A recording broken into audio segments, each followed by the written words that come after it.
आज का हमारा टॉपिक है मोहम्मद शाह। मोहम्मद शाह कौन था? किस मुगल शासक का वंशज था? उसने कितने समय तक शासन किया? कब और कैसे उसकी मृत्यु हुई? जय हिंद दोस्तों, मैं कासिम खान स्वागत करता हूं आपका अपने यूट्यूब चैनल DKF ड्रीम्स पर। तो चलिए शुरू करते हैं।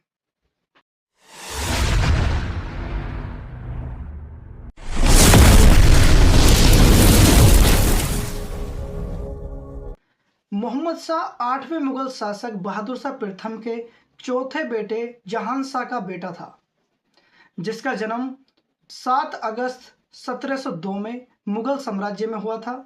इनकी मां का नाम फखरुन्निसा था और मोहम्मद शाह का बचपन का नाम रोशन अख्तर था।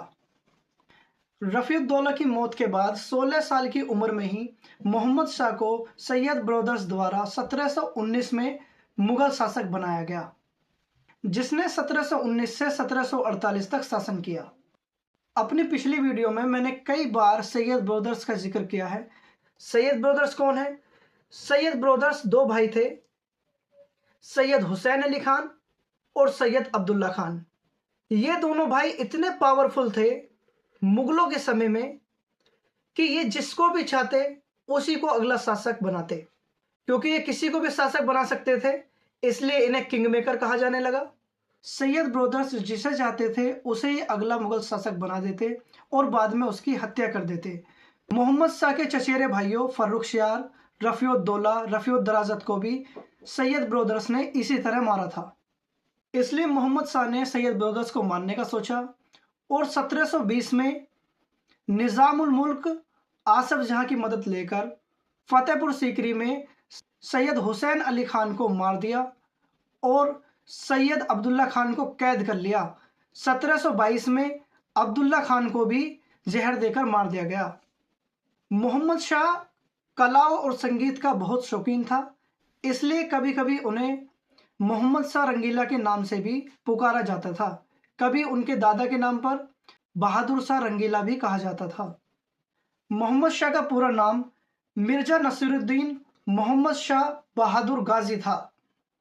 1722 में मोहम्मद शाह ने आसफ जहां को ग्रैंड वजीर बनाया।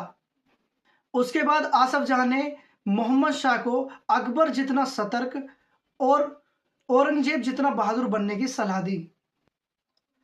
आसफ जहां ने दक्कन सूबे में अपना रुतबा बढ़ाने के लिए बिना मोहम्मद शाह की मर्जी के मोहम्मद शाह के मामा हामिद खान को गुजरात में प्रशासन संभालने के लिए नियुक्त कर दिया।